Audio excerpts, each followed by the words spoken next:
నమస్కారం, NI news కి స్వాగతం. హెడ్లైన్ చూద్దాం.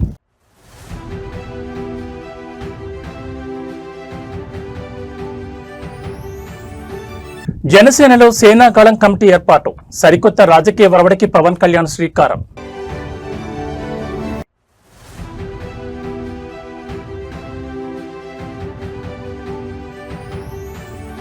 రైతు డిస్కం అన్నదాతల పాలిట మరణ శాసనం, కాంగ్రెస్ ప్రభుత్వంపై హరీష్ రావు నిప్పులు.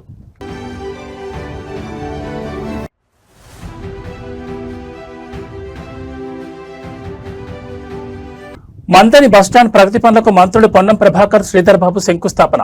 కాళేశ్వరం బస్టాండ్ నూతనీకరణకు 3 కోట్ల మంజూరు.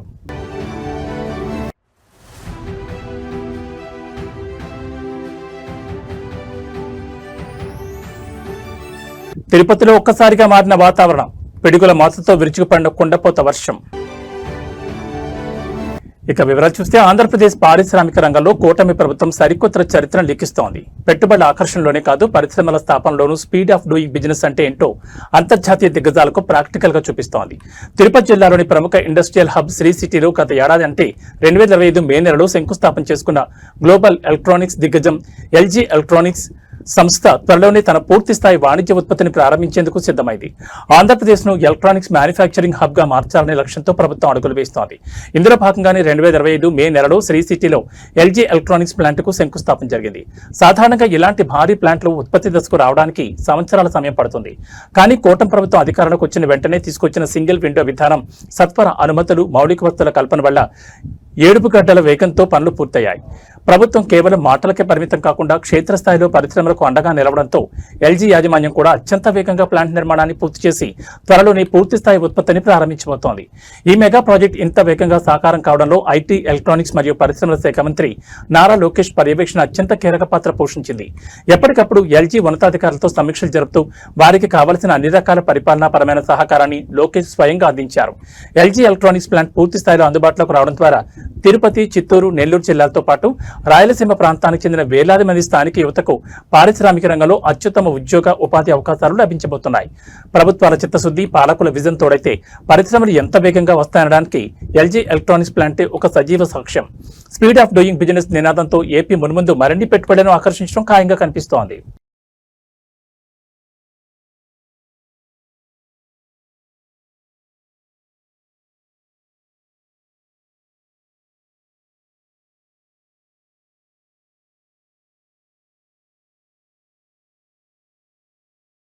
దశాబ్దాలుగా సాగుతున్న బూజు పట్టిన కుల, మత విద్వేషపూరిత రాజకీయాలకు చరమగీతం పాడేందుకు జనసేనాని సరికొత్త అడుగు వేశారు.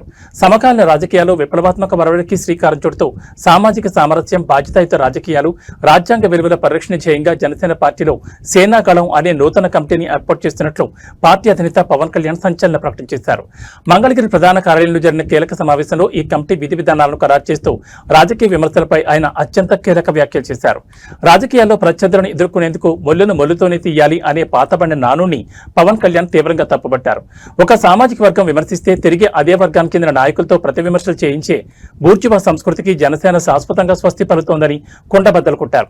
ప్రస్తుత రాజకీయాల్లో కొందరు నాయకులు చేసే వ్యక్తిగత తప్పులను వారికే పరిమితం చేయకుండా వారు పుట్టిన కులం, మతం లేదా వర్గాలకు ముడిపెట్టి సమాజంలో ఉద్దేశపూర్వకంగా విద్వేషాలను రెచ్చగొడుతున్నారని ఆయన తీవ్ర ఆవేదన వ్యక్తం చేశారు.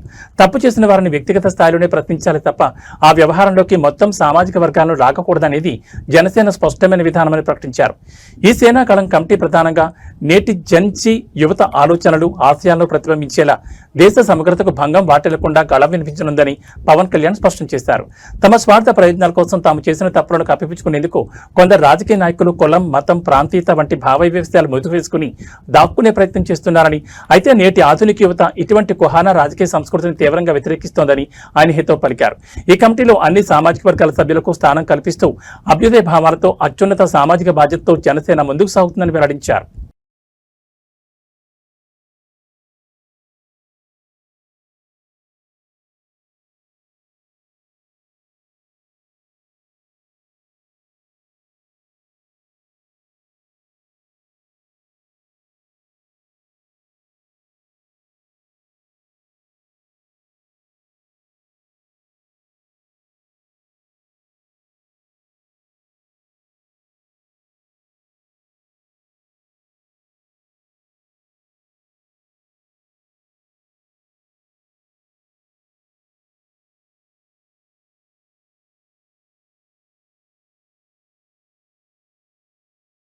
ఆధ్యాత్మికత ఉట్టిపడేలా తెలంగాణలోని ప్రముఖ త్రివేణి సంగమ పుణ్యక్షేత్రం కాళేశ్వరం ఇవాళ భక్తజన సందోహంగా మారింది.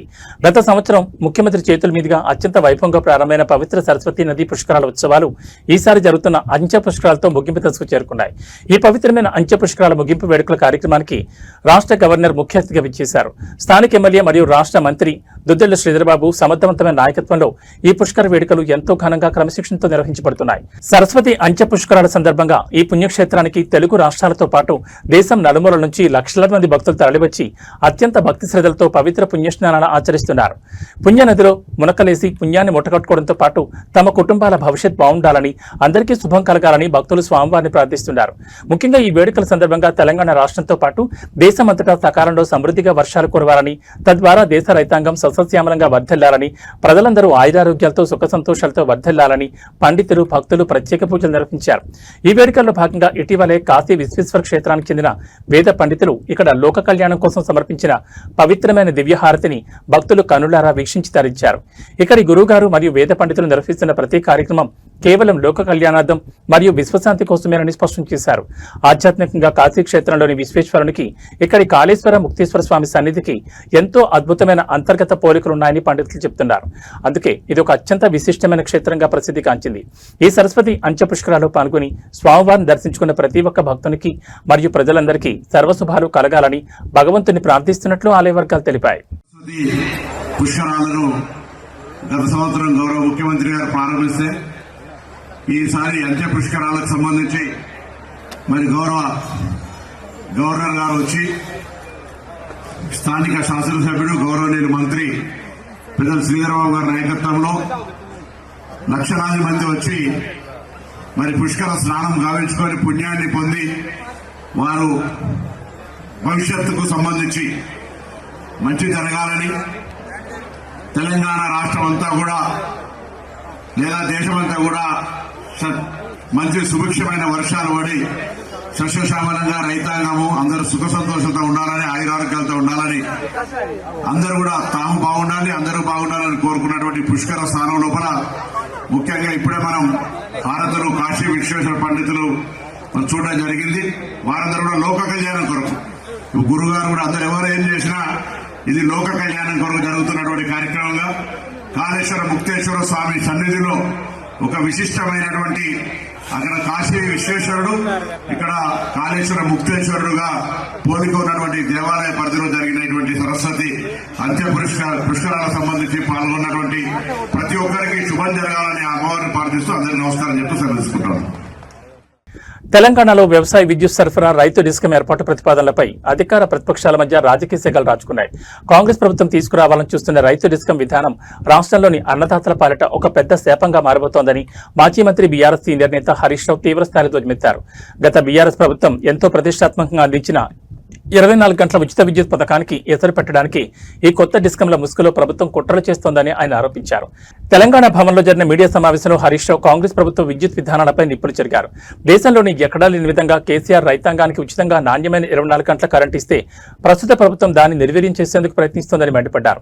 రైతు డిస్కం పేరుతో వ్యవసాయ రంగాన్ని విడదీసి భవిష్యత్తులో సబ్సిడీలను ఎత్తివేయడానికి, బావుల దగ్గర మీటర్లు పెట్టడానికి పునాది వేస్తున్నారని ఆగ్రహం వ్యక్తం చేశారు. డిస్కంల విభజన జరిగితే రైతులకు అదనపు భారం పడుతుందని, ఇది ముమ్మాటికి అన్నదాతల గొంతు కోసే చర్యనని ఆయన దుయ్యబట్టారు. రాష్ట్రంలో ఇప్పటికే పలు జిల్లాల్లో అర్ధరాత్రి కరెంట్ ఇస్తూ లో వోల్టేజ్ సమస్యలతో రైతులను ఇబ్బందులు గురిచేస్తున్నారని హరీష్ రావు పేర్కొన్నారు. సమయానికి విద్యుత్ అందక పంటలు ఎండిపోతున్నాయని, వోల్టేజ్ హెచ్చుతగ్గుల వల్ల వేలాది రూపాయల విలువైన మోటార్లు కాలిపోతుంటే ప్రభుత్వం కనీసం పట్టించుకోవడం లేదని ఆవేదన వ్యక్తం చేశారు. ఇలాంటి క్లిష్ట పరిస్థితుల్లో సహాయం చేయాల్సింది పోయి రైతు డిస్కం అంటూ కొత్త ప్రయోగాలతో గందరగోళం సృష్టించడం సరికాదన్నారు. రైతుల పక్షాన్ని నిలబడి ఈ నిర్ణయాన్ని బీఆర్ఎస్ గట్టిగా వ్యతిరేకిస్తుందని ఆయన స్పష్టం చేశారు. ఈరోజు ఏ ఊరికన్నా పోదాం. ఈ మధ్యకాలంలో నేను నర్సాపూర్ సబ్ స్టేషన్కి వెళ్ళినా, సిద్దిపేటలో సబ్ స్టేషన్కి వెళ్ళినా, ఎక్కడికి వెళ్ళినా రైతులకు ఈరోజే 13 గంటలకు మించి కరెంట్ రావడం లేదు.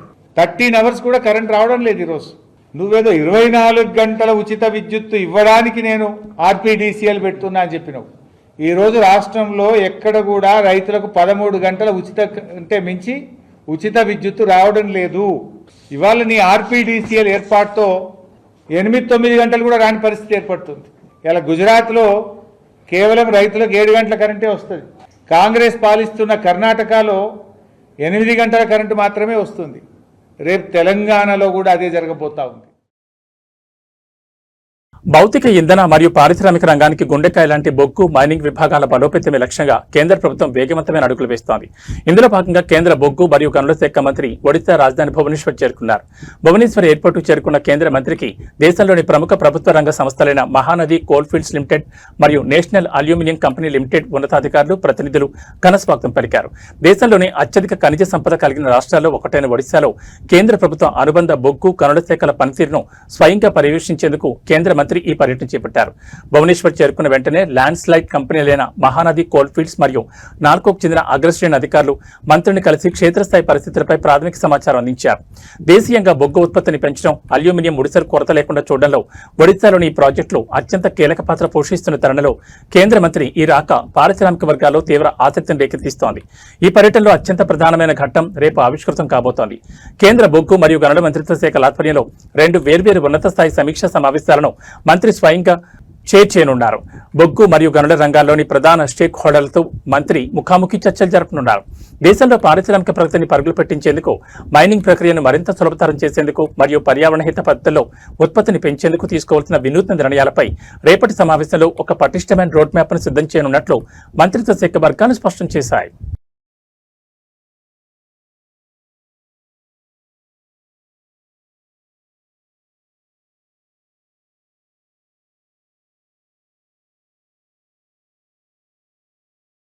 ఆధ్యాత్మిక నగరం తిరుపతిలో వాతావరణం ఒక్కసారిగా మారిపోయింది. తీవ్రమైన ఎండలతో అల్లాడుతున్న నగర ప్రజలకు, తిరుమల శ్రీవారి భక్తులకు వాతావరణం భారీ ఉపశమనం కలిగించినప్పటికీ ఒక్కసారిగా విరిచిపడిన గాలివాన నగరంలో బీభత్సం సృష్టిస్తోంది. తిరుపతి నగర వ్యాప్తంగా ఉరుములు, మెరుపులు, భారీ ఈదురుగాలతో కూడిన నల్లటి మబ్బులు కమ్ముకొని కుండపోత వర్షం కురుస్తోంది.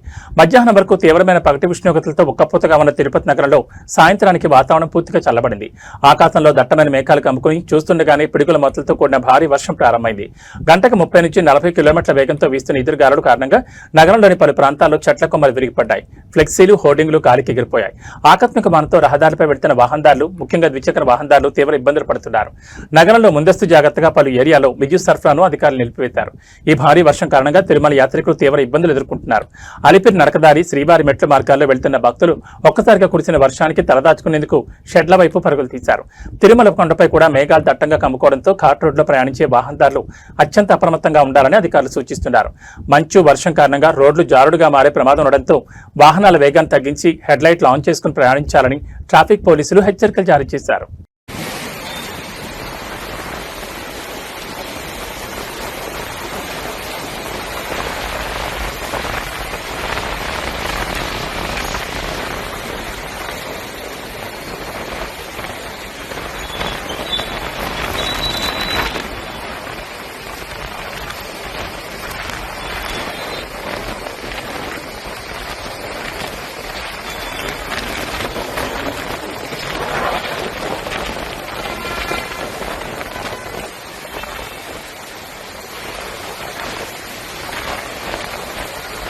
పల్నాడు జిల్లా అభివృద్ధి మనందరి ఏకైక ప్రధాన లక్ష్యం కావాలని ఆంధ్రప్రదేశ్ కూటమి ప్రభుత్వం స్పష్టం చేసింది. ప్రభుత్వం మరియు పార్టీ కార్యక్రమాల్లో పల్నాడు జిల్లా ఎల్లప్పుడూ ఉత్తమ పనితీరుతో రాష్ట్రంలోని మెరుగైన స్థానంలో నిలిచేలా సరికొత్త కార్యాచరణను సిద్ధం చేసింది. సీనియర్ నాయకులు సత్తెనపల్లి ఎమ్మెల్యే కన్నా లక్ష్మీనారాయణ నివాసంలో ఆదివారం రాత్రి పల్నాడు జిల్లా ప్రగతిపై ఒక ఉన్నత స్థాయి సమీక్ష సమావేశం జరిగింది. జిల్లా ఇన్ఛార్జ్ మంత్రి గొట్టిపాటి రవికుమార్, నరసరావుపేట ఎంపీ లావు శ్రీకృష్ణదేవరాయలతో పాటు జిల్లా పరిధిలోని కూటమి ఎమ్మెల్యేలు ఈ భేటీలో పాల్గొని పల్నాడు ఫ్యూచర్ ప్లాన్ పై సుదీర్ఘంగా చర్చించారు. గతంలో తీవ్ర నిర్లక్ష్యానికి గురైన పల్నాడు జిల్లాను కూటమి ప్రభుత్వంలో అభివృద్ధి, సంక్షేమ రంగాల్లో అగ్రస్థానంలో నిలపాలని దృఢ సంకల్పాన్ని నేతలు వ్యక్తపరిచారు. ఈ సందర్భంగా ఇన్ఛార్జ్ మంత్రి గొట్టిపాటి రవికుమార్ మాట్లాడుతూ జిల్లాలో ప్రభుత్వ పథకాలు, మౌలిక వసతుల కల్పన వంటి కార్యక్రమాలు క్షేత్రస్థాయిలోకి వేగంగా వెళ్లాలని అధికారులకు, ప్రజాప్రతినిధులకు దిశానిర్దేశం చేశారు. జిల్లా ప్రగతి గ్రాఫ్ రాష్ట్రంలోనే టాప్ లో ఉండాలని, అందుకోసం కూటమి నేతలంతా సమన్వయంతో ముందుకు సాగాలని పిలుపునిచ్చారు. ఈ కీలక సమావేశంలో ప్రధానంగా జిల్లా అభివృద్ధికి సంబంధించిన ప్రతిష్టాత్మక సర్ విధానాల అమలుపై నేతలు రోడ్ మ్యాప్ ను ఖరారు చేశారు. పట్టణ, గ్రామీణ ప్రాంతాల సమతుల్య అభివృద్ధి దీని ముఖ్య ఉద్దేశం. అదే సమయంలో కూటమి ప్రభుత్వంపై ఉద్దేశపూర్వకంగా విపక్ష వైసీపీ చేస్తున్న దుష్ప్రచారాన్ని, అబద్ధపు ఆరోపణలను క్షేత్రస్థాయిలో సమర్థవంతంగా తిప్పికొట్టాలని నేతలు నిర్ణయించారు. ప్రభుత్వం చేస్తున్న మంచి పనులను, రాబోయే ప్రాజెక్టులను సోషల్ మీడియా మరియు ప్రజాక్షేత్రం ద్వారా ప్రజల్లోకి బలంగా తీసుకెళ్లాలని ఎంపీ లావు శ్రీకృష్ణదేవరాయలు, ఎమ్మెల్యే కన్నా లక్ష్మీనారాయణ సహా పలువురు ఎమ్మెల్యేలు ఈ సందర్భంగా స్పష్టం చేశారు.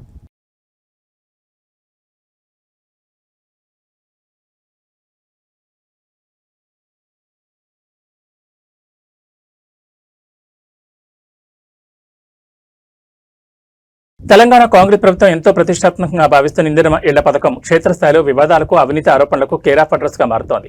అర్హులైన పేదలకు సొంతింటి కలను నిజం చేయాల్సిన ఈ పథకంలో స్థానిక కాంగ్రెస్ నేతలు లంచాల వేట మొదలుపెట్టారనే సంచలన నిజం సూర్యాపేట జిల్లాలో వెలుగుచూసింది.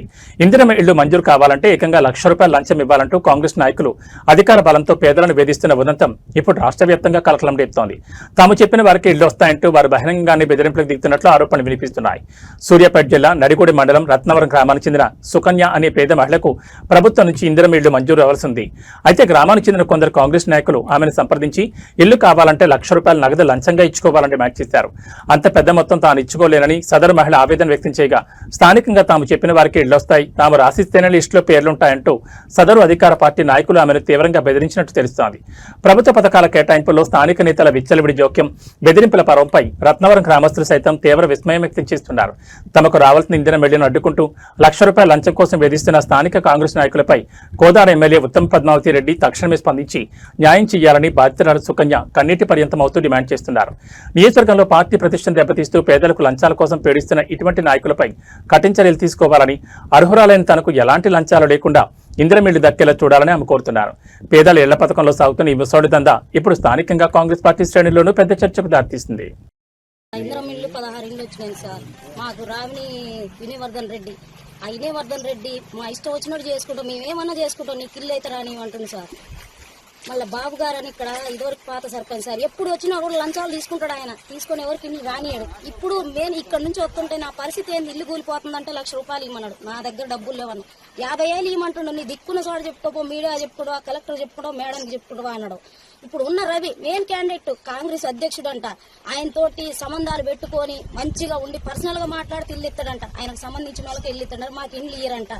సోమ సీను ఆయన పోయి కులాలకి 2 అంటే మా కులంలో నేను లేని దాన్ని కాదంటే మినిస్టర్ కాడికి పోయినా కూడా మాకు సంబంధించిన వాళ్ళకి ఇల్లు వస్తాయి, నీకు రావంటుంది సార్. ఇక్కడ అన్యాయం జరుగుతుంది, నన్ను బాధ పెడుతుర్రు, నన్ను నష్టపోయాను నేను, నాకు ఇల్లు బాగలేదు, నాకు ఇల్లు రావాలి సార్, ఎట్టైనా చేసి నాకు ఇల్లు ఇప్పేయండి.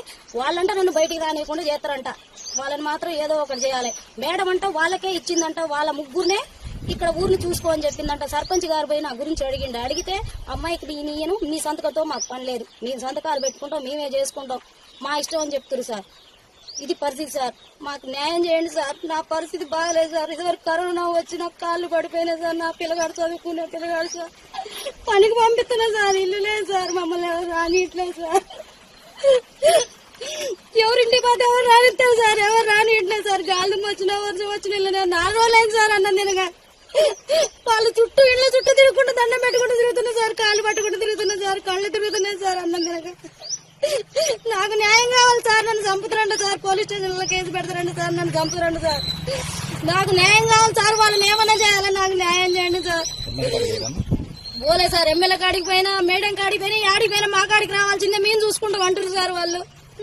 వాళ్ళని ఏదన్నా ఒకటి చేసి నాకు న్యాయం చేసి నాకు ఇల్లు కావాలి సార్. వచ్చిన పేరు తీసేస్తారు సార్, వాళ్ళకి సంబంధం ఉన్న వాళ్ళకి ఇస్తారంట, వేరే వాళ్ళకి ఇయ్యరంట. లంచాలు కావాలి సార్, మరి నా దగ్గర ఏం లేదు సార్, తినడానికి వెళ్ళక పనికి పోతున్నా సార్, నా పిల్లగాడు చిన్న పిల్లగాడు సార్, పనికి తీసిపోతున్నా సార్, మాకు అండ లేరు, ఎవరు లేరు సార్, ఆ కులం లేదు, ఏది లేదు సార్, నన్ను బాధపడ. తెలంగాణ రాష్ట్రంలో ప్రజా రవాణా వ్యవస్థను మరింత ఆధునీకరిస్తూ ప్రయాణికులకు అత్యున్నత సేవలు అందించడమే లక్ష్యంగా ప్రభుత్వం అడుగులు వేస్తోంది. మందని మరియు కాళేశ్వరం బస్టాండ్ల అభివృద్ధితో ఈ ప్రాంతంలో రవాణా సేవలు సరికొత్త మైలురాయిలు అందించుకోబోతున్నాయి. ఆదివారం నాడు మందని మున్సిపాలిటీ పరిధిలోని బస్టాండ్లో 93 లక్షల వ్యయంతో చేపట్టనున్న అదనపు ప్లాట్ఫారాలు, ఇతర ప్రగతి పనులకు రాష్ట్ర రవాణా శాఖ మంత్రి పొన్నం ప్రభాకర్, ఐటీ పరిశ్రమల శాఖ మంత్రి దుద్దిల శ్రీధర్ బాబు, జిల్లా కలెక్టర్ కోయి శ్రీహర్షితో కలిసి ఘనంగా శంకుస్థాపన చేశారు. మందని బస్టాండ్లో రద్దీని తట్టుకునేలా 74 లక్షల వ్యయంతో 2 అదనపు ప్లాట్ఫారాల నిర్మాణానికి, మరో 19 లక్షలతో ఇతర మౌలిక వస్తువుల పనులకు మంత్రులు పునాది వేశారు. ఈ సందర్భంగా మంత్రి పొన్నం ప్రభాకర్ మాట్లాడుతూ స్థానిక మంత్రి శ్రీధర్ బాబు సూచనల మేరకు మందనితో పాటు ప్రముఖ పుణ్యక్షేత్రమైన కాళేశ్వరం బస్టాండ్ నూతనీకరణకు ఏకంగా 3 కోట్లు మంజూరు చేసినట్టు తెలిపారు. కాళేశ్వరం ముక్తేశ్వర స్వామి దేవస్థానం అభివృద్ధిలో ఆర్టీసీ కీలక పాత్ర పోషిస్తోందని, త్వరలోనే పెద్దపల్లి బస్ డిపోను కూడా ప్రారంభించి ఈ ప్రాంత ప్రజల దశాబ్దాల కాలం నిజం చేస్తామని మంత్రి శ్రీధర్ బాబు స్పష్టం చేశారు. మహాలక్ష్మి పథకంలో భాగంగా మహిళలకు ఇప్పటి వరకు 310 కోట్లకు పైగా జీరో టికెట్లు జారీ చేసి రికార్డు సృష్టించామని మంత్రులు గుర్తు చేశారు. ఈ పర్యటనలో రవాణా శాఖ మంత్రి పొన్నం ప్రభాకర్ రాబోయే గోదావరి పుష్కరాలు 2027పై కీలక అప్డేట్ ఇచ్చారు. పుష్కరాల నిర్వహణ కోసం ప్రభుత్వం ఇప్పటికే కేబినెట్ సబ్ కమిటీని నియమించిందని, కుంభమేళాను తలపించే స్థాయిలో భారీ రవాణా సదుపాయాలతో కూడిన సమగ్ర కార్యాచరణను సిద్ధం చేస్తున్నామని చెప్పారు. లక్షలాదిగా తరలివచ్చే భక్తులకు ఎలాంటి ఇబ్బందులు రాకుండా ప్రత్యేక బస్సులను నడుపుతామన్నారు. ఇదే సమయంలో ఆర్టీసీని ప్రభుత్వంలో విలీనం చేసే ప్రక్రియకు తమ ప్రభుత్వం పూర్తిగా కట్టుబడిందని కార్మికులకు భరోసా ఇచ్చారు. గుర్తింపు సంఘాల ఎన్నికల అనంతరం కార్మిక ప్రతినిధులతో ఆత్మీయంగా చర్చించి తదుపరి చర్యలు చేపడతామని, కార్మికులు ఎలాంటి అపోహలను నమ్మొద్దని మంత్రి సూచించారు. పచ్చడి ప్రియులకు బులియన్ మార్కెట్ నుంచి వరుసగా శుభవార్తలు అందుతున్నాయి. నిన్నటి భారీ పతనం తర్వాత హైదరాబాద్ బులియన్ మార్కెట్లో ఇవాళ కూడా బంగారం ధరలు మరింతగా దిగొచ్చాయి. అంతర్జాతీయ మార్కెట్లలో కదలికలు మరియు స్థానిక డిమాండ్ తగ్గడంతో ఇవాళ అటు 24 క్యారెట్ల మేలిమి బంగారం, ఇటు ఆభరణాల తయారీకి వాడే 22 క్యారెట్ల పచ్చడి ధరలు ఒక్కసారిగా కిందికి పతనమయ్యాయి. పెళ్లిళ్ల సీజన్ నడుస్తున్న తరుణంలో ఈ ఆకస్మిక ధరల తగ్గుదల వినియోగదారులకు పెద్ద ఊరటనిస్తోంది. హైదరాబాద్ బులియన్ మార్కెట్ తాజా రికార్డుల ప్రకారం ఇవాళ ఉదయం నుంచే పచ్చడి ధరల్లో ఒడిదుడుకులు కనిపించాయి. పెట్టుబడిదారులు ఎక్కువగా చూసి 24 క్యారెట్ల 10 గ్రాముల మేలిమి బంగారం ధర ఇవాళ ఏకంగా 820 రూపాయల పతనమై ప్రస్తుతం 1,56,226 వద్ద కొనసాగుతోంది. మరోవైపు సామాన్య వినియోగదారుల ఆభరణాల కోసం కొనుగోలు చేసే 22 క్యారెట్ల 10 గ్రాముల గోల్డ్ రేట్ కూడా ఇవాళ భారీగా క్షీణించింది. 22 క్యారెట్ల పత్తిపై 750 రూపాయల మేర తగ్గి ప్రస్తుతం మార్కెట్లో 1,43,200 పలుకుతోంది. ఇక బంగారంతో పోలిస్తే ఇవాళ వెండి ధరలో ఎలాంటి మార్పు లేకుండా స్థిరంగా కొనసాగడం గమనార్హం. హైదరాబాద్ మార్కెట్లో కిలో వెండి రేటు నిన్నటి ముగింపు ధరైన 2,90,000 వద్దే స్థిరంగా ట్రేడ్ అవుతోంది. అయితే బులియన్ మార్కెట్ నిపుణులు చెప్తున్న దాని ప్రకారం ఈ ప్రకటించిన ధరలు ప్రధాన నగరాల హోల్సేల్ మార్కెట్ ఆధారంగా ఉంటాయని, తెలుగు రాష్ట్రాల్లోని వివిధ జిల్లాలను బట్టి స్థానిక షోరూంలలో ఉండే మేకింగ్ ఛార్జీలు మరియు జీఎస్టీల పరిధిని బట్టి తుది రిటైల్ ధరల్లో స్వల్ప వ్యత్యాసాలు ఉండే అవకాశం ఉందని స్పష్టం చేస్తున్నారు. ఇక వాతావరణ విషయానికి వస్తే తెలుగు రాష్ట్రాల ప్రజలకు వాతావరణ శాఖ కీలక అలర్ట్ జారీ చేసింది. అటు తీవ్రమైన ఎండలు, ఇటు అకాల వర్షాల మిశ్రమ పరిస్థితులు మరికొన్ని రోజుల పాటు కొనసాగుతాయని భారత వాతావరణ శాఖ వెల్లడించింది. 2 రాష్ట్రాల్లోనూ పగటి ఉష్ణోగ్రతలు 40 డిగ్రీలపైనే నమోదవుతున్నప్పటికీ ఉపరితల ఆవర్తన ప్రభావంతో ఇవాళ తెలంగాణ, ఆంధ్రప్రదేశ్లోని పలు జిల్లాలు ఉరుములు మెరుపులతో కూడిన ఓ మోస్తరు వర్షాలు పడే అవకాశం ఉందని స్పష్టం చేసింది. ఈ మేరకు పలు జిల్లాలకు ఎల్లో అలర్ట్ కూడా జారీ అయింది. ఇవాళ రాష్ట్ర వ్యాప్తంగా వాతావరణంలో ఆకస్మిక మార్పులు చోటు చేసుకోనున్నాయి. ముఖ్యంగా ఉత్తర మరియు దక్షిణ తెలంగాణ జిల్లాలైన ఆదిలాబాద్, నిర్మల్, మంచిర్యాల్, నిజామాబాద్, జగిత్యాల, రాజన్న సిరిసిల్ల, మెదక్, కామారెడ్డి, వనపర్తి మరియు జోగులాంబ గద్వాల జిల్లాలో ఉరుములు, ఎదురుగాలతో కూడిన మోస్తరు వర్షాలు కురిసే ఛాన్స్ ఉందని ఐఎండీ తెలిపింది. వీటితోడు రాజధాని గ్రేటర్ హైదరాబాద్ పరిధిలోనూ సాయంత్రానికి ఆకాశం పూర్తిగా మేఘావృతమై నగరంలోని పలు ప్రాంతాల్లో భారీ ముసురుతో కూడిన వర్షాలు పడతాయని హెచ్చరించింది. గాలి వేగం ఎక్కువగా ఉండే ప్రమాదం ఉన్నందున ప్రజలు చెట్ల కింద, హోర్డింగ్ల కింద నిలబడొద్దని అధికారులు సూచించారు. ఏపీలోని రాయలసీమ ప్రాంతంపై ఈ అకాల వర్షాల ప్రభావం ఎక్కువగా ఉండబోతోంది. ప్రధానంగా అనంతపురం, శ్రీ సత్యసాయి, వైఎస్ఆర్ కడప, అన్నమయ్య మరియు చిత్తూరు జిల్లాలో ఇవాళ వర్షాలు కురిసే అవకాశం ఉందని వాతావరణ కేంద్రం పేర్కొంది. గత కొన్ని రోజులుగా భానుడి బగబగలతో రికార్డు స్థాయి ఉష్ణోగ్రతలతో అలడిపోతున్న రాయలసీమ వాసులకు ఈ ఆకస్మిక వానలు తీవ్రమైన ఉక్కపోత నుంచి పెద్ద ఉపశమనాన్ని ఇవ్వనున్నాయి. అయితే వర్షం పడే సమయంలో పిడుగులు పడే ప్రమాదం ఉన్నందున తోటల్లో, పొలాల్లో ఉండే రైతులు, పశువుల కాపర్లు సురక్షితమైన కట్టడాల కింద ఆశ్రయం పొందాలని ఏపీ విపత్తుల నిర్వహణ సంస్థ హెచ్చరిస్తోంది.